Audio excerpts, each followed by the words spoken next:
एक पौराणिक कहानी कैसे एक आधुनिक युग की वारदात से जुड़ी है और कैसे एक मामूली सा दिखने वाला वकील पूरे केस को अपने पक्ष में रखते हुए आखिर में दिमाग को हिला देने वाला प्लॉट ओपन करता है। देखेंगे आज की इस मूवी में। मूवी का नाम है वंचना, जो साल 2024 में तेलुगु भाषा में रिलीज हुई थी और इसकी हालिया IMDb रेटिंग है 7.3। तो चलिए दोस्तों, शुरू करते हैं आज की ये वीडियो। तो मूवी की शुरुआत एक बैक स्टोरी से होती है। इस गांव का नाम है गोकुलम और इस गांव पर एक खतरनाक श्राप लगा हुआ है। कई सालों पहले अग्निहोत्री नाम के एक महर्षि जगह जगह घूमकर भगवान शिव की तपस्या किया करते थे। यात्रा करते करते वो अरकू नाम के एक पहाड़ी इलाके में पहुंचे और वहीं एक कुटिया बनाकर साधना करने लगे। उसी अरकू के नीचे की घाटी में गोकुलम नाम का एक छोटा सा गांव था, जहां आदिवासी जैसे लोग रहते थे। एक दिन उस गांव में भयानक बाढ़ आ गई और उनके घर, अनाज और ज्यादातर चीजें पानी में बह गई और गांव वाले खाने पीने के लिए तरसने लगे। फिर भूख से परेशान कुछ लोग शिकार की तलाश में जंगल जंगल घूमते रहे, पर उन्हें कहीं भी कुछ नहीं मिला। अब आखिर में ये लोग महर्षि अग्निहोत्री के आश्रम के पास पहुंच गए, जहां बहुत से पालतू जानवर थे, हिरण, बकरियां, खरगोश वगैरह। उस समय महर्षि आश्रम में मौजूद नहीं थे, तो गांव वालों ने मजबूरी में उन जानवरों का शिकार कर लिया और उन्हें अपने गांव में ले जाकर खा लिया। अब थोड़ी देर बाद जब महर्षि तपस्या से उठकर लौटे और आश्रम का हाल देखा तो वो गुस्से से भर गए। वो सीधे गोकुलम गए और गांव वालों को श्राप दे दिया कि तुम और तुम्हारी आने वाली पीढ़ियां हमेशा मुसीबतों में जूझती रहेंगी।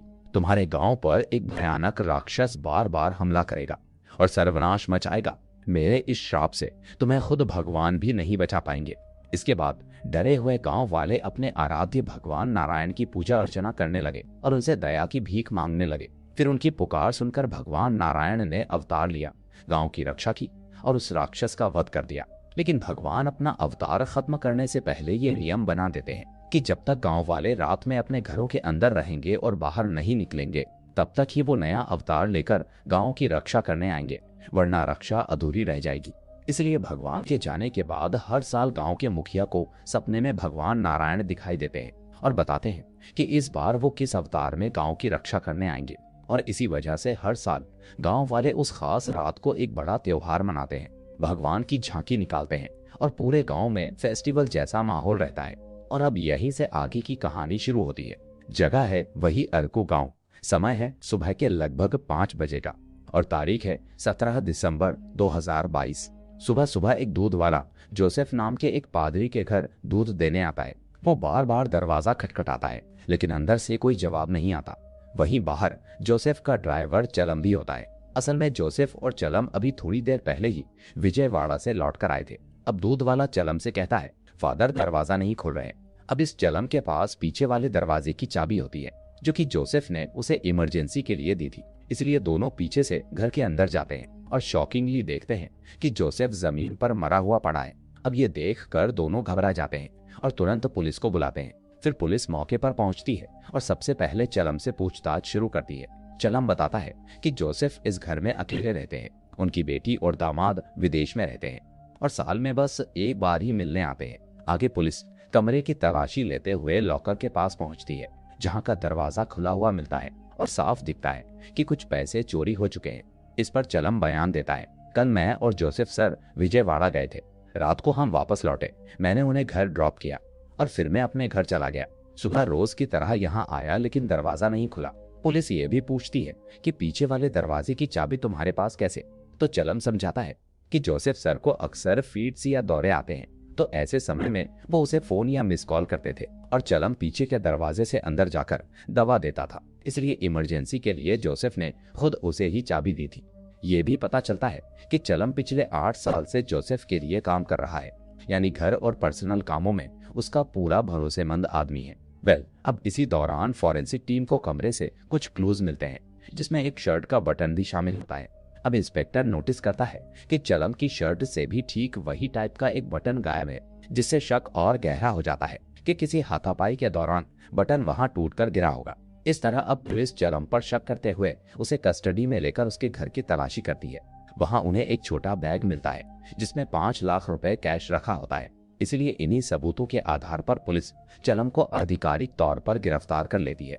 इसके बाद सीन कट होता है एक यंग वकील कृष्णा पर। वो अपनी बूढ़ी पैरालाइज्ड माँ के साथ रहता है। कृष्णा अपनी माँ की पूरी देखभाल करता है, उठाना बैठाना, दवा पानी खाना पीना सब खुद ही देखता है और माँ की सेवा करने के बाद ही रोज कोर्ट के लिए निकलता है।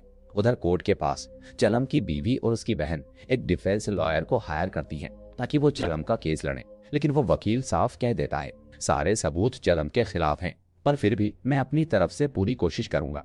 अब कुछ समय के बाद चलम का केस कोर्ट में सुनवाई के लिए आता है। पब्लिक प्रोसिक्यूटर जज साहब को पूरी घटना समझाता है और फॉरेंसिक रिपोर्ट के आधार पर बताता है कि जोसेफ की बॉडी के पास से चलम के डीएनए सैंपल यानी बाल, स्किन और उसका शर्ट बटन और मर्डर वेपन पर उसके फिंगरप्रिंट्स मिले हैं। ऊपर से 5 लाख रुपए कैश भी उसके घर से बरामद हुआ है। इन सबूतों से यही लगता है कि पैसों के लालच में चलम ने ही जोसेफ की हत्या की है। इसके बाद डिफेंस लॉयर भी कोशिश करता है और कहता है कि जज साहब, चलम पिछले 8 साल से जोसेफ के साथ काम कर रहा है और जोसेफ की बेटी के दूर विदेश में रहने की वजह से घर गृहस्थी से लेकर पर्सनल तक सारे भरोसेमंद काम यही चलम देखता है। इतने सालों तक तो उसने जोसेफ को नहीं मारा, तो अचानक आज ही क्यों? ये बात कम से कम सोचने की तो है। वो दलील देता है कि इस आधार पर चलम को बेल मिलनी चाहिए और असली कातिल की तलाशी होनी चाहिए, लेकिन कोर्ट सबूतों के भारीपन को देखते हुए बेल नहीं देता। जज कहते हैं अगर आपके पास चलम के पक्ष में कोई ठोस सबूत हो तो अगली तारीख पर कोर्ट में पेश कीजिए। अब कोर्ट से बाहर आकर चलम की बीवी और बहन घबराकर वकील के पास आते हैं और चलम की बीवी कहती है कि साहब, मेरे पति को सजा तो नहीं होगी ना? तो इस पर वकील साफ बोल देता है कि सारे सबूत उसके खिलाफ हैं, सजा तो लगभग तय है, लेकिन मैं बस कोशिश कर सकता हूँ कि सजा कम से कम हो। तभी वो साथ ही साथ फीस की बात भी छेड़ देता है। वैसे मेरी फीस के बारे में क्या सोचा आपने? तभी चलम की बीवी कहती है हमने अपना घर गिरवी रख दिया है, अगले हफ्ते तक पैसे मिल जाएंगे। अब ये सुनते ही वकील चिढ़ जाता है। वो कहता है मुझे पहले से पता है कि मैं ये केस हार सकता हूँ, फिर भी मैंने तुम्हारा मामला उठाया और तुम लोग मेरी फीस तक टाइम पर नहीं दे पा रहे। इस तरह गुस्से में वो फाइल वापस उनके हाथ में थमाने लगता है, मानो केस छोड़ने की तैयारी कर रहा हो। अब उसी वक्त कृष्णा चलम की बीवी और बहन के पास आता है और कहता है मैंने कोर्ट में चलम का केस सुना है, मुझे यकीन है कि चलम निर्दोष है। अगर आपको कोई आपत्ति ना हो तो मैं उसका केस लड़ना चाहता हूँ। इसके लिए आप मुझे कोई फीस नहीं देंगी, मेरी भी प्रैक्टिस हो जाएगी। तो इस तरह से वो दोनों उम्मीद की एक किरण को देखकर तुरंत मान जाती हैं। अब ये सब देखकर पहले वाला डिफेंस लॉयर गुस्से में कृष्णा के पास आकर कहता है चलम का केस मेरा है तो मेरे क्लाइंट को बहका रहे हो। लेकिन कृष्णा जवाब देता है कि आपने ही तो फीस ना मिलने पर केस छोड़ दिया था, अब ये केस मेरा है और वैसे भी आप जानते हैं कि ये केस आप हार जाएंगे, फिर भी सिर्फ फीस के लिए दिखावे में केस पकड़ रखा है। तो इस बात पर दोनों के बीच में बहस हो जाती है, लेकिन कृष्णा साफ कह देता है कि अब वो ये केस नहीं छोड़ेगा। अब घर लौटकर कृष्णा पूरी फाइल बैठकर गौर से पढ़ता है। तभी स्टेटमेंट्स में उसे डेविड के कार के ड्राइवर का जिक्र मिलता है जो पैसों की बैग को लेकर चलम के घर आया था। अब इसे समझने के लिए कृष्णा सबसे पहले चलम की माँ से मिलने जाता है और पूछता है उस रात चलम घर कब लौटा था। तो माँ बताती है कि करीब 10:30 बजे के आसपास। इसके बाद कृष्णा जोसेफ की बेटी का नंबर भी हासिल कर लेता है और आगे पूछता है कि आपके घर में वो पैसों वाला बैग कैसे आया और ये डेविड का ड्राइवर कौन है। तो चलम की माँ बताती है चलम रोज की तरह सुबह 5 बजे से पहले जोसेफ सर के घर चला गया था। उसके जाने के थोड़ी देर बाद एक आदमी हमारे घर आया और कहा कि मैं फादर डेविड का ड्राइवर हूँ, ये बैग चलम के पास रख दीजिए। जब वो जोसेफ सर के पास जाएं तो उनसे कहिए कि ये बैग उन्हें दे दें। वो बताती है कि उस आदमी ने मास्क पहनकर रखा था, इसलिए चेहरा ठीक से दिखाई नहीं दिया और मैंने सोचा कि चलम के काम का होगा, इसलिए बैग रख लिया। सर, चलम जोसेफ सर की हत्या नहीं कर सकता, प्लीज आप मेरे बेटे को बचा लीजिए। अब अगले दिन कृष्णा एक दूसरे चर्च में डेविड नाम के फादर से मिलने जाता है और सीधे पूछता है सर, मुझे आपके ड्राइवर से मिलना है। तो फादर डेविड हैरान होकर कहते हैं मेरा कोई ड्राइवर नहीं है। अरे मेरे पास तो कार ही नहीं है तो ड्राइवर कहाँ से आया? किसी ने आपको गलत जानकारी दी है। अब ये सुनते ही कृष्णा के होश उड़ जाते हैं। अगर वो आदमी डेविड का ड्राइवर नहीं था तो फिर वो कौन था और क्यों झूठ बोलकर बैग चलम के घर छोड़ गया? इसके बाद कृष्णा शक में जोसेफ की बेटी से भी फोन पर बात करता है और उसका स्टेटमेंट नोट कर लेता है। अब अगले दिन दोबारा कोर्ट में चलम के केस की सुनवाई होती है। यहाँ पब्लिक प्रोसिक्यूटर जज से कहता है जज साहब, फॉरेंसिक लैब से कंफर्मेशन रिपोर्ट आ चुकी है जिसमें साफ लिखा है कि सारे सबूत चलम के खिलाफ हैं, इसलिए यही निष्कर्ष निकलता है कि चलम ने ही जोसेफ की हत्या की है। लेकिन तभी कृष्णा जज साहब से कहता है माय लॉर्ड, फॉरेंसिक रिपोर्ट भी कई बार गलत साबित हुई है। और उदाहरण देते हुए अमेरिका का एक केस सुनाता है जहां फॉरेंसिक रिपोर्ट के आधार पर घर में काम करने वाले बटलर को आरोपी मानकर जेल भेज दिया गया था, लेकिन बाद में रीवेरिफिकेशन में साबित हुआ कि वो निर्दोष था। इसके बाद जज इस पर फॉरेंसिक डॉक्टर को कटघरे में बुलाकर पूछते हैं, तो डॉक्टर भी ये बात मानता है कि जी हाँ, मैंने भी वो केस पढ़ा है। कुछ मामलों में ऐसा हो सकता है कि जिस व्यक्ति का डीएनए घर में फैला हो वो रोज वही काम भी करता हो, तो उसके बाल, स्किन के पार्टिकल्स हर जगह मिलना नॉर्मल बात है। इसके बाद कृष्णा इंस्पेक्टर को गवाही के लिए बुलाता है और पूछता है, आपने उस कथित डेविड के ड्राइवर के बारे में गहरी जांच क्यों नहीं की? तो इंस्पेक्टर जवाब देता है, जज साहब, सारे एविडेंस सीधे चलम की तरफ इशारा कर रहे थे, इसलिए हमने उस संदिग्ध ड्राइवर पर ज्यादा फोकस नहीं किया। ये सुनकर जज इस लापरवाही पर इंस्पेक्टर को हल्की सी डांट लगाते हैं। अब आगे कृष्णा फिर से जोसेफ की बेटी का स्टेटमेंट पढ़कर सुनाता है, जिसमें वो कहती है कि चलम कई सालों से हमारे पापा के साथ काम कर रहा है। मुझे यकीन नहीं होता कि वो मेरे पिता का मर्डर कर सकता है। जरूर कहीं ना कहीं कोई गलती हुई है। इसके बाद कृष्णा अंत में कहता है, इन सभी बातों को ध्यान में रखते हुए मैं आपके सामने अपने क्लाइंट के लिए बेल की गुजारिश करता हूँ, लेकिन कोर्ट फिर से चलम को बेल नहीं देता, क्योंकि अभी तक चलम के पक्ष में कोई ठोस डायरेक्ट सबूत पेश नहीं किया गया है। इस तरह अब जज केस को अगले हफ्ते तक के लिए टाल देते हैं और तब तक चलम को पुलिस कस्टडी में रखने का आदेश देते हैं। फिर कोर्ट उठने के बाद पीपी कृष्णा के पास आता है और कहता है, तुम्हारे पास अच्छा खासा टैलेंट है कृष्णा, लेकिन तुम गलत जगह इसे इस्तेमाल कर रहे हो। तुम खुद जानते हो कि ये केस तुम हार जाओगे। तभी कृष्णा कहता है कि हाँ सर, मुझे भी पता है कि ये केस मुश्किल है, लेकिन कोशिश करना मेरी जिम्मेदारी है। उसी शाम कृष्णा अपने लॉयर दोस्तों से मिलने जाता है। अब बातों बातों में उसका एक दोस्त सबको एक वीडियो दिखाता है जिसमें अर्को घाट रोड पर एक आदमी का एक्सीडेंट दिख रहा होता है। यहाँ वीडियो देखते हुए कृष्णा अचानक से चौंक जाता है, क्योंकि उसे उस फुटेज में जोसेफ नजर आता है और टाइम स्टैम्प्स के हिसाब से ये एक्सीडेंट रात के करीब 8:30 बजे हुआ था। इस तरह अब कृष्णा दिमाग में जोड़ता है, अगर 8:30 बजे रास्ते में एक्सीडेंट हुआ और वहां से जोसेफ के घर तक आधे घंटे का रास्ता है, तो चलम ने उसे करीब 9 बजे तक घर ड्रॉप कर दिया होगा और 9:30 बजे तक तो उसे खुद अपने घर पहुंच जाना चाहिए था। जबकि अपने आधिकारिक बयान में चलम कहता है कि वो रात के 10:30 बजे घर पहुंचा, यानी बीच में 1 घंटे का गैप है। आखिर उस दौरान चलम कहाँ था? इसलिए अब यह कंफ्यूजन साफ करने के लिए अगले दिन कृष्णा जेल में चलम से मिलने जाता है। कृष्णा को देखते ही चलम कहता है कि सर, मैं सच कह रहा हूँ, मैंने जोसेफ सर को नहीं मारा, प्लीज मुझे बचा लीजिए। तभी कृष्णा कहता है, अगर सच में बचना चाहते हो तो मुझे सब कुछ सच सच बता दो। तुमने अपने स्टेटमेंट में गलत टाइम बताया है। जोसेफ को ड्रॉप करने के बाद उस 1 घंटे में तुम कहाँ गए थे? तब चलम एक छुपी हुई सच्चाई बताता है। असल में उस रात जोसेफ को घर छोड़ने के बाद वो ममता नाम की एक औरत के घर के पास गया था, जिसके साथ उसका अफेयर चल रहा था। वो कहता है, जब भी ममता का पति घर पर नहीं होता वो मुझे फोन करके बुला लेती है, पर सर प्लीज ये बातें मेरी बीवी और माँ को मत बताइए। इसके बाद कृष्णा कंफर्मेशन के लिए खुद ममता के घर के पास जाता है और पूछता है, क्या उस रात चलम तुम्हारे घर आया था? तो ममता साफ कहती है कि हाँ सर, वो आया था, लेकिन ज्यादा देर नहीं रुका, क्योंकि मेरे पति की ड्यूटी दिन की थी, इसलिए वो अचानक जल्दी से घर लौट आए तो चलम तुरंत निकल गया। अब ममता से बात करके कृष्णा सोच में पड़ जाता है कि अगर चलम वहां से भी जल्दी निकल गया था तो फिर भी घर देरी से कैसे पहुंचा? बीच के करीब 40 मिनट वो कहाँ था? क्या सच में चलम ही जोसेफ के घर के पास गया और उसे मारकर पैसे ले गया? यानी ये चीज अब उसके दिमाग में एक नया डाउट क्रिएट करती है। अब कृष्णा दोबारा से जेल में चलम के पास जाता है और सख्त लहजे में कहता है, तुम अभी भी मुझसे कुछ छुपा रहे हो। अगर तुम सच नहीं बताओगे तो मैं तुम्हें बचा नहीं पाऊंगा।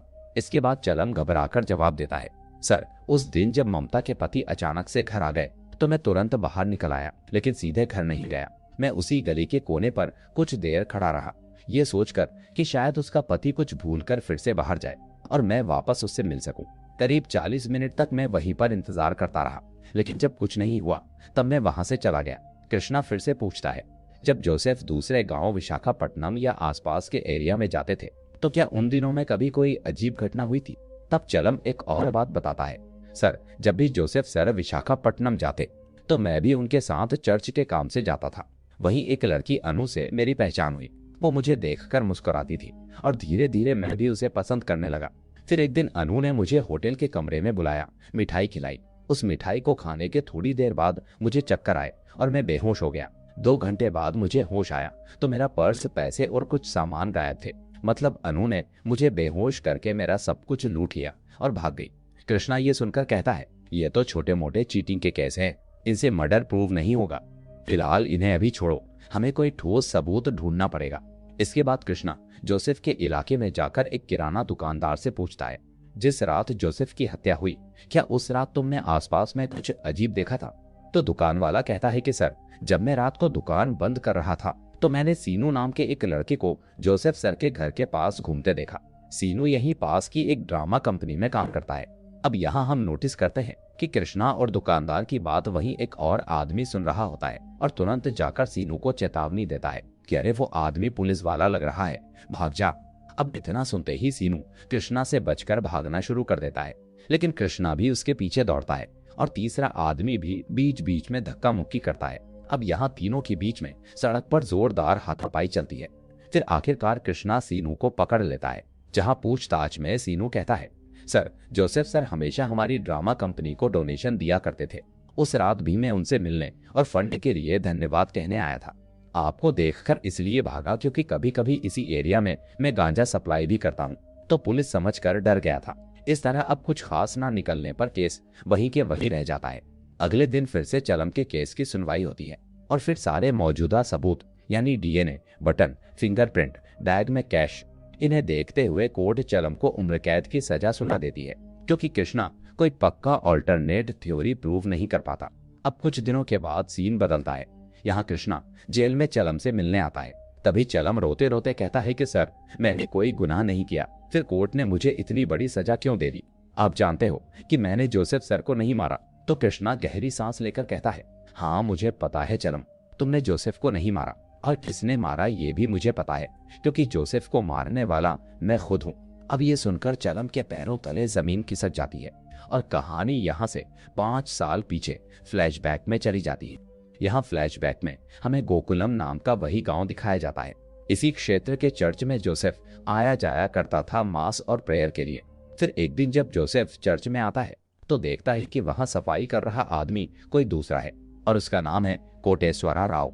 असल में उस दिन जो नियमित कर्मचारी सफाई के लिए आता था वो बीमार पड़ गया था, इसलिए उसकी जगह किसान कोटेश्वरा राव को बुलाया गया था। हम देखते हैं कि कोटेश्वरा राव पेशे से किसान है, लेकिन पिछले कुछ महीनों से उसकी जमीन में फसल ठीक से नहीं हो रही। कीड़े और बीमारी ने खेती चौपट कर दी है।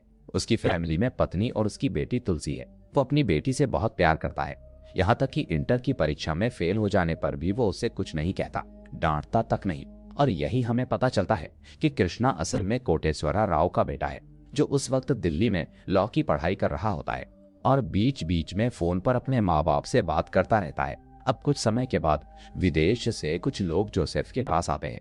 अब मामला यह है कि कुछ फॉरेन क्रिश्चियन ऑर्गेनाइजेशंस ने भारत में उन जगह पर डोनेशन देने का फैसला किया है जहां चर्च नहीं है, ताकि नए चर्च बनवाए जा सके। इसलिए वो चाहते हैं कि जोसेफ अर्को घाट के इलाके में एक नया चर्च बनवाए और इसके लिए वो उसे 30 लाख रुपए का चेक देते हैं।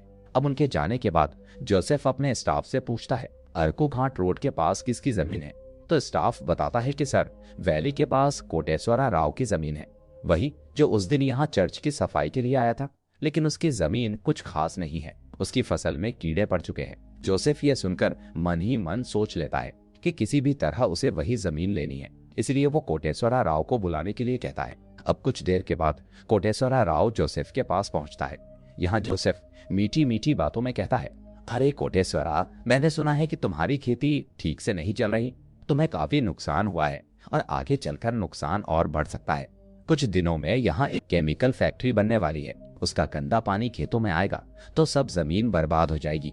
इसलिए मैं चाहता हूँ कि तुम अपनी जमीन मुझे बेच दो, बदले में तुम्हें दूसरी तरफ अच्छी जमीन दिलवा दूंगा। लेकिन कोटेश्वरा राव कहता है कि फादर, ये मेरी पुश्तैनी जमीन है, मैं इस बारे में सोचकर ही जवाब दे पाऊंगा। हालांकि इसके बाद भी जोसेफ उसे समझाता है, मैं जबरदस्ती नहीं कर रहा, खुद गॉड ने तुम्हारी जमीन को चुना है। अगर तुम मानोगे तो गॉड की ब्लेसिंग्स हमेशा तुम्हारे और तुम्हारी फैमिली के साथ रहेंगी। मैं तो बस उनके मैसेज का एक मीडियम हूँ। इस तरह अब कोटेश्वरा राव घर जाकर ये बात अपनी पत्नी को बताता है, लेकिन उसकी पत्नी साफ मना कर देती है कि हमारी पूरी जिंदगी इसी खेती पर टिकी है, यही बिक गई तो हम क्या करेंगे, क्या खाएंगे। नहीं नहीं, कोई दूसरा रास्ता निकालते हैं। लेकिन कोटेश्वरा राव कहता है कोई दूसरा हल नजर नहीं आ रहा, शायद हमें ये जमीन बेचनी पड़े। पर फिर भी उसकी पत्नी इस बात से राजी नहीं होती। खैर, अब कुछ दिनों के बाद मन में उलझन लिए कोटेश्वरा राव जमीन के कागजात लेकर जोसेफ के पास जाने निकल पड़ता है। उसी समय जोसेफ के कमरे में एक और फादर आया हुआ होता है और जोसेफ के साथ किसी और विषय पर बहस कर रहा होता है। तभी कोटेश्वरा राव दरवाजे के पास रुककर उनकी बातें चुपचाप सुनने लगता है और बातों से उसे पता चलता है कि जोसेफ गांव में रहते हुए पहले भी कई स्कैम कर चुका है, पैसों को गलत जगह पर घुमाना, डोनेशन का हेर फेर वगैरह। तभी दूसरा फादर गुस्से में जोसेफ से कहता है, अगर तुमने ये सब नहीं रोका तो मैं ऊपर तक शिकायत करूंगा। पर जोसेफ बेझिझक जवाब देता है, जो करना है कर लो, तुम मेरा कुछ नहीं बिगाड़ पाओगे। अब उस फादर के जाते ही जोसेफ अपने आदमियों को बुलाता है और कहता है कि इस फादर के घर में ड्रग्स डालकर एक झूठा केस बनाओ ताकि पुलिस उसके घर से ड्रग्स बरामद करे और उसकी इज्जत मिट्टी में मिल जाए। अब यहाँ ये सब सुनकर कोटेश्वरा राव के होश उड़ जाते हैं। इसके बाद वो बिना जोसेफ से मिले तुरंत वहां से वापस घर लौट जाता है। तभी रास्ते में जाते जाते कोटेश्वरा राव को एक आदमी मिलता है। बातचीत में वो उससे कैजुअली पूछता है, क्या सच में हमारे गांव में कोई केमिकल फैक्ट्री आने वाली है? तो यहाँ उस आदमी की बातों से कोटेश्वरा राव को पता चलता है कि गांव में फैक्ट्री नहीं बल्कि आगे चलकर एक रिंग रोड बनने वाला है, जिसकी वजह से वैली के पास वाली सारी जमीन कुछ महीनों में लाखों की हो जाएंगी। वो आदमी बताता है कि उसने तो पहले से ही किसी और से कर्ज लेकर उसी वैली के पास जमीन खरीद ली है।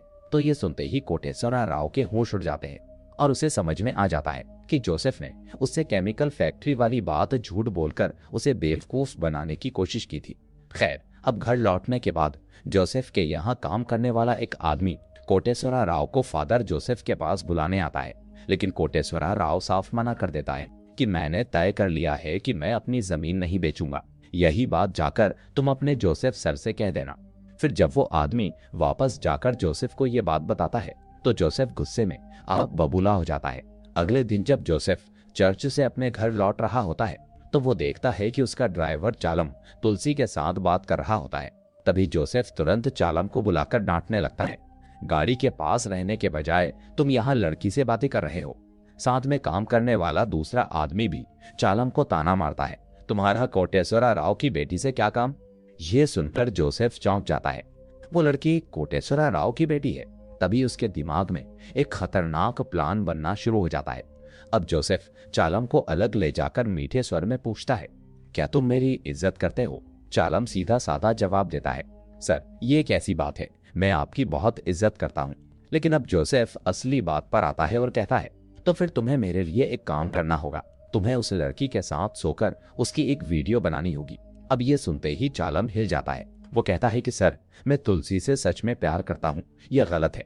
लेकिन जोसेफ पैसे का लालच देता है कि तुमने ही कहा था कि तुम्हें अपनी बहन की शादी के लिए पैसों की जरूरत है, मैं उसकी शादी धूमधाम से करवा दूंगा, बस ये काम कर दो। अब कुछ दिनों के बाद चालम तुलसी को प्यार मोहब्बत की बातों में फंसाकर उसे अपनी कार में बैठाता है और आर्को के एक होटल में ले जाता है। वो उसे यकीन दिलाता है कि वो उससे बहुत प्यार करता है और उसके बिना नहीं जी सकता। फिर जब तुलसी वॉशरूम में जाती है तो चालम चुपके से कमरे में एक जगह अपना फोन इस तरह से सेट करता है कि जो कुछ भी आगे होगा वो सब रिकॉर्ड हो जाए। फिर जब तुलसी वापस आती है तो चालम प्यार जताता है और तुलसी भी उसकी बातों में आकर उसके साथ शारीरिक संबंध बना लेती है, जिससे पूरा सीन मोबाइल में कैद हो जाता है। अब उसी रात जब कोटेश्वरा राव घर पर बैठकर खाना खा रहा होता है तभी जोसेफ अपने आदमियों को भेजकर उसे अपने पास बुलवाता है। इसके बाद जब कोटेश्वरा राव फादर के घर पहुंचता है तो जोसेफ उसे उसकी ही बेटी तुलसी की वो आपत्तिजनक वीडियो दिखा देता है। ये वीडियो देखते ही कोटेश्वरा राव की दुनिया हिल जाती है। वो रोने लगता है, मेरी बेटी ने ये सब क्या कर दिया? अब जोसेफ कहता है, कोटेश्वरा, मुझे इस वीडियो से कोई मतलब नहीं है, मुझे बस तुम्हारी जमीन चाहिए, और वैसे भी इस गांव के कई लोगों की जमीन पहले से ही मेरे नाम हो चुकी है। पता है कैसे? मैंने जानबूझकर किसानों को खराब दवाइयां बेची, केमिकल में मिलावट की, जिससे उनकी फसलें बर्बाद हो गई। वो बेचारे समझते रहे कि उनकी जमीन में कमी है और मजबूरी में अपनी जमीन मुझे बेचते गए। असल में जोसेफ की एक केमिकल की दुकान भी है जहां से वो खेती में छिड़कने वाले केमिकल्स बेचता है। तो उसी में गड़बड़ी करके उसने किसानों की सारी मेहनत चौपट कर दी और बाद में खुद रक्षक बनकर उनकी जमीन हड़पता गया। अब ये सब सुनकर और बेटी की इज्जत दांव पर लगी देखकर कोटेश्वरा राव मजबूरी में अपनी जमीन के कागजात जोसेफ के नाम ट्रांसफर कर देता है। फिर घर लौटकर वो अंदर ही अंदर टूट जाता है, लेकिन शर्म और गिल्ट के मारे ना तो अपनी पत्नी को सच्चाई बता पाता है और ना ही बेटी को। तभी आधी रात को उसकी पत्नी देखती है कि कोटेश्वरा राव ने कोई जहर या दवाई पीकर अपनी जान ले ली है। अब तुलसी ये सब देखकर समझ जाती है कि उसके पिता ने उसकी गलती की वजह से अपनी जान दी है और इसी गिल्ट में वो भी खुदकुशी कर लेती है। कुछ समय के बाद कृष्णा को अपने गांव की इस त्रासदी के बारे में पता चलता है। वो वापस गांव आता है और देखता है कि उसकी माँ अपने पति और बेटी दोनों की लाशें अपनी आंखों के सामने देखने से सदमे से पैरालाइज्ड हो चुकी है। तभी कृष्णा के ताऊजी उसे पूरी घटना बताते हैं, ये भी कि जोसेफ के यहाँ काम करने वाले एक आदमी ने ही सब अंदर की बातें और जोसेफ की करतूतों का सच उसे पहले बताया था। अब ये सब सुनकर कृष्णा अंदर से हिल जाता है और जोसेफ के प्रति उसके मन में बदले की आग भर जाती है। इसके बाद कृष्णा अपनी माँ को लेकर गांव छोड़कर आराकू चला जाता है। फिर एक दिन कोर्ट परिसर में ही उसकी नजर जोसेफ पर पड़ती है, जो कि किसी दूसरे व्यक्ति को धमका रहा होता है। अब जोसेफ के चले जाने के बाद कृष्णा उस आदमी के पास जाकर पूछता है, क्या हुआ जोसेफ, तुम्हें धमका क्यों रहा था? तब पता चलता है कि जोसेफ ने जिस दूसरे फादर को पहले ड्रग्स के झूठे केस में फंसवाया था वो इस आदमी का भाई था। अब वो आदमी कृष्णा को बताता है कि उस फादर के घर में ड्रग्स रखने वाला और कोई नहीं बल्कि यही चालम था। वो वॉशरूम जाने के बहाने अंदर गया और बाथरूम में ड्रग्स के पैकेट छुपा दिए ताकि पुलिस रेड में फादर फंस जाए। फिर बेइज्जती और झूठे आरोप सह न पाने की वजह से उस फादर ने जेल में ही खुदकुशी कर ली। इसके बाद कृष्णा की मुलाकात अनया नाम की एक लड़की से होती है, जो उसी मरे हुए फादर की बेटी थी। वही अनया बाद में चालम को विशाखापट्टनम में बेहोश करके लूटती है। यहाँ कृष्णा को पता चलता है कि अनया जोसेफ से बदला लेना चाहती है। इसके बाद कृष्णा उसे पूरा प्लान बताता है कि कैसे वो जोसेफ को उसी के खेल में फंसाएंगे। अब प्लान के तहत पहले अनया चालम के करीब जाती है, उससे दोस्ती करती है, भरोसा जीतती है। फिर उसी अनया की मदद से कृष्णा जोसेफ की रोजमर्रा की हर हरकतों पर नजर रखता है और उसके बारे में हर जरूरी जानकारी जुटाता है। फिर आखिरकार वो दिन आता है जिसका कृष्णा इंतजार कर रहा होता है। उस दिन अनया चालम को होटल रूम पर बुलाती है, उसे मिठाई में कुछ मिलाकर खिलाती है और बेहोश कर देती है। तभी चालम के बेहोश रहते हुए अनया उसके डीएनए सैंपल्स लेती है, यानी उसके बाल, स्किन सैंपल और शर्ट का एक बटन भी तोड़कर रख लेती है। फिर उसी रात कृष्णा मौका देखकर जोसेफ के घर जाता है और उसकी हत्या कर देता है। अब हत्या के बाद वो वहां चालम से जुड़े सारे सबूत इस तरह से प्लान करता है कि पुलिस की नजर में वही असली कातिल लगे। फिर बाद में वही 5 लाख रुपए वाले कैश का बैग कृष्णा खुद चालम के घर रखवाता है, यानी एक नकली डेविड के ड्राइवर का नाटक करके। इस तरह अब कृष्णा खुद मानता है कि उसने ही जानबूझकर चालम का केस उठाया ताकि कोर्ट की प्रक्रिया के दौरान वो चेक कर सके कि कहीं उसने कोई सबूत तो नहीं छोड़ा। अब एक तरह से वो अंदर अंदर अपने अपराध की सफाई भी देखना चाहता था और साथ साथ ये सुनिश्चित करना चाहता था कि पूरा सिस्टम चालम को ही दोषी मान ले। उसी ने इरादतन चालम को सख्ती से क्रॉस क्वेश्चंस करके लेकिन बिना सही दिशा में इन्वेस्टिगेशन कराए उसे सजा दिलवा दी। अब पूरी सच्चाई कृष्णा खुद चालम के सामने कबूल करता है कि जोसेफ का असली कातिल वही है और चालम को उसने बदले की आग में झोंक कर फंसाया है। ये सुनकर चालम फूट फूट कर रोता है और गुस्से से तड़प उठता है कि जिसने खुद को उसका मददगार वकील बताया वही असल में सब कुछ प्लान करके उसे उम्र कैद की सजा दिलवाने वाला है। और इसी के साथ ये मूवी यहीं पर एंड हो जाती है। मूवी साफ बताती है कि अगर आप किसी गलत काम में शामिल हो तो आपको भी प्रकृति उसकी सजा देती ही है, चाहे वो प्रत्यक्ष हो या अप्रत्यक्ष। चालम ने इतना सब किया लेकिन ये नहीं सोचा कि उसकी भी एक फैमिली है जो कल को उसको लेकर भी उतना ही परेशान हो सकती है जितना कि असल में कृष्णा हुआ। तो दोस्तों, गलत काम करने से बचिए, गलत काम करने वालों को रोकिए और रोक नहीं सकते तो टोकिए, क्योंकि चुप रहना भी एक तरह से गुनाह में शामिल होने जैसा है। अब इसी मैसेज के साथ आज की ये वीडियो यहीं पर एंड होती है।